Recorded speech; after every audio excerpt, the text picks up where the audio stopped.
Darkness beneath the red hood. A long time ago, there was a young teenage girl named Little Red Riding Hood.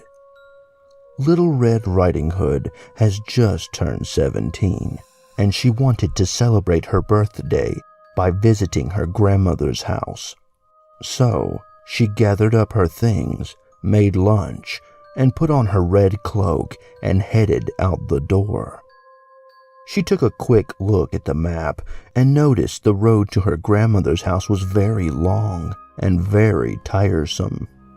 It would take her hours to get there.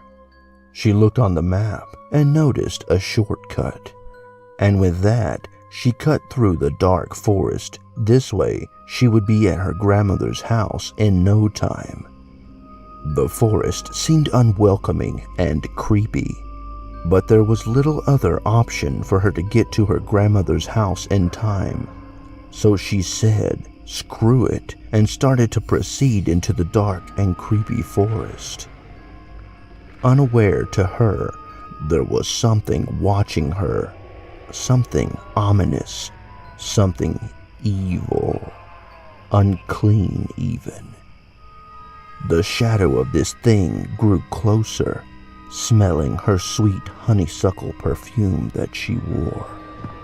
As the entity got closer, she felt a disturbing presence behind her, and as she turned around, she was greeted by a foul creature standing right behind her.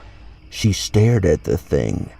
It stood 6 feet tall in length, with pointed ears and a long bushy tail, and had fangs as long as spikes. The creature startled Little Red Riding Hood as it began to speak to her. "Hello there, little girl. Where are you headed today?" Little Red Riding Hood said, "I'm headed to my grandmother's house to celebrate my birthday. I turned 17 today." The wolf grinned a twisted smile and said, 17. Such a wonderful age for a beautiful young girl to turn into a sensual young woman." After hearing this, Little Red Riding Hood got a disturbing vibe and made an excuse to get as far away from this creature as she could. "Thank you, but I really have to get going now.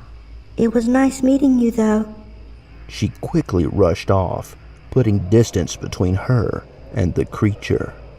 But the nefarious beast wasn't giving up that easily. He wanted to make an excuse to keep her a little longer. "If you want, little girl, I can show you an easier way to get to your grandmother's house." She shrugged her head and kindly refused the offer. "No, thank you. I'm fine, but I appreciate it, though." So, Little Red Riding Hood kept on walking and kept putting distance between her and that monster of an animal. As she got farther away, the creature began devising a devious plan.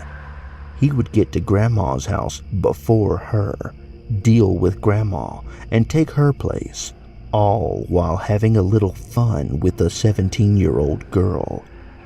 So, he shuffled off in the opposite direction, getting to her grandmother's house before she did.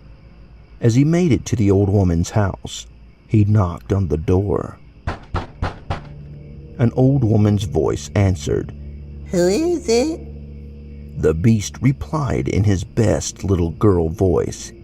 "It's me, Grandmother, Little Red Riding Hood. I came to celebrate my birthday with you, and I brought you some goodies and your favorite snacks as well." The old woman opened the door and was greeted by a pair of sharp fangs. The creature forced its way in and pinned the old woman to the wall and began to smell her neck. As he licked his jaws, he started to slowly rip off the old woman's nightgown and started to defile her as he rubbed his claws down her chest to her stomach with a sensual but perverted touch. The old woman whimpered, cried, and begged for her safety. Please, don't hurt me. The wily beast grew a perverted smile across his face and said, Oh, I just want to play with my food before I eat it. As he ran his claws down her old thighs, he lifted up his paw, and with a forceful swing, he slashed at the old woman's throat. Blood poured down her neck. Her body went limp and lifeless. The heartless monster was pleased with what he had done, so he quickly cleaned up his mess and started to gut and clean the old woman's body and put it in a cooking pot. He cleaned up the bloody mess, cleaned himself up, and put on the old woman's garments that she had spares of laying around.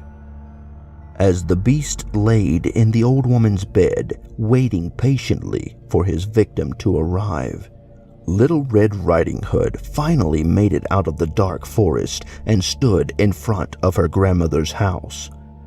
As she walked up to the front porch of the house, she had a sense of feeling of dread in her heart.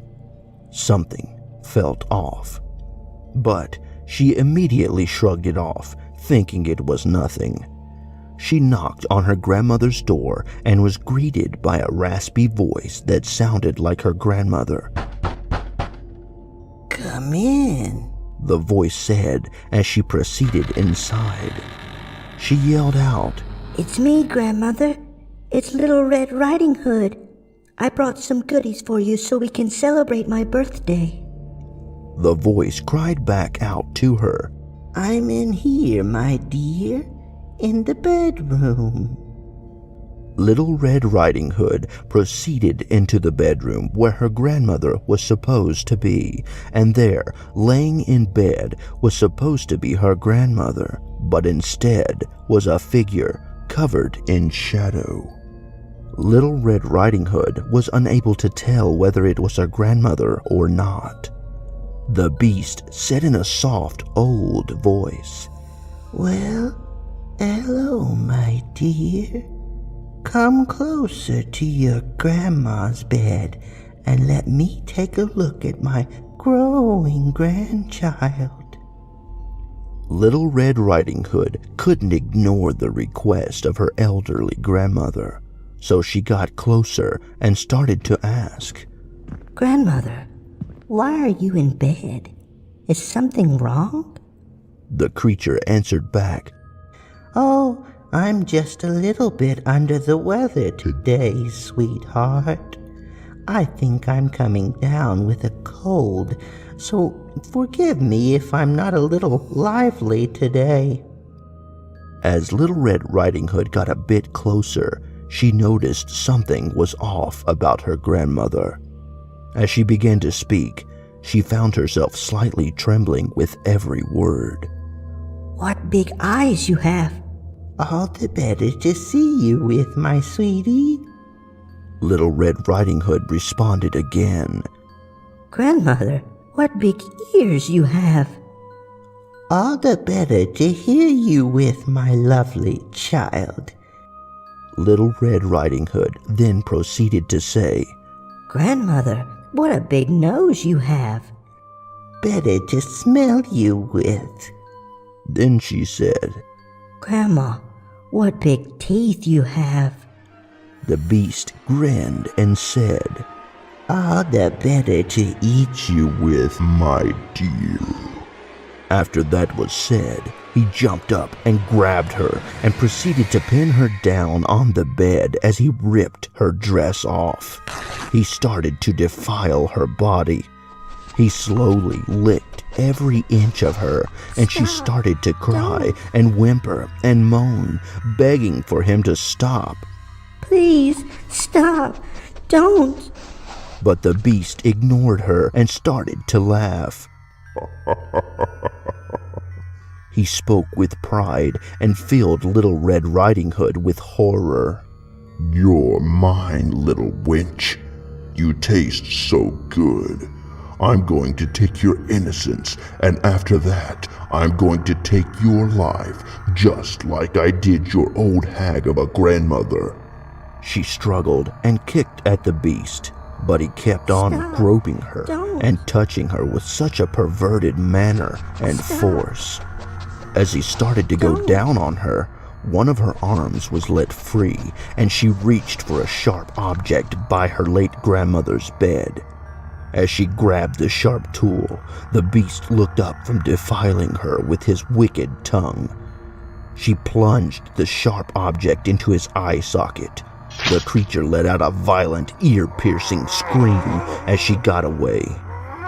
With the beast wincing in pain, she grabbed the nearest object to her, which was a hunting knife. As the beast's back was turned, his head throbbing with pain due to the object lodged in his eye socket, she took the opportunity to stab him in the back with the blade.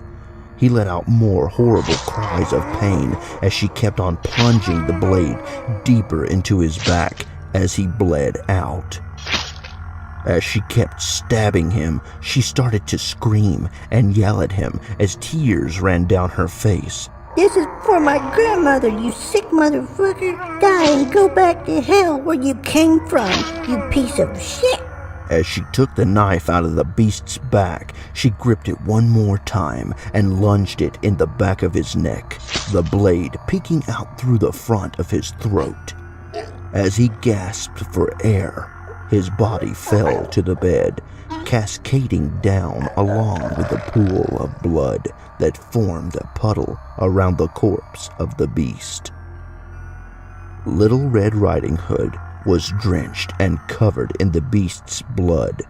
She fell to her knees and began to cry even more, mourning the loss of her grandmother, yet was thankful to be alive. Making sure the thing was dead, she started to skin the creature, taking his fur and harvesting the meat. She could live off of it for a while. Now, Little Red Riding Hood had a new fur coat, one with a hood and fresh meat for the winter months. Even though her grandmother and those dreadful acts went down at her grandmother's house, she inherited the old woman's home, where she proceeded to live there and have a family of her own. And right around the anniversary of the incident, she would tell her children the story how she got attacked by a horrible monster that she called the Big Bad Wolf, and how she got the best of it in the end. I hope you learned a valuable lesson, my children. Always be wary of people who radiate of danger, as looks are sometimes a lot more dangerous than they seem.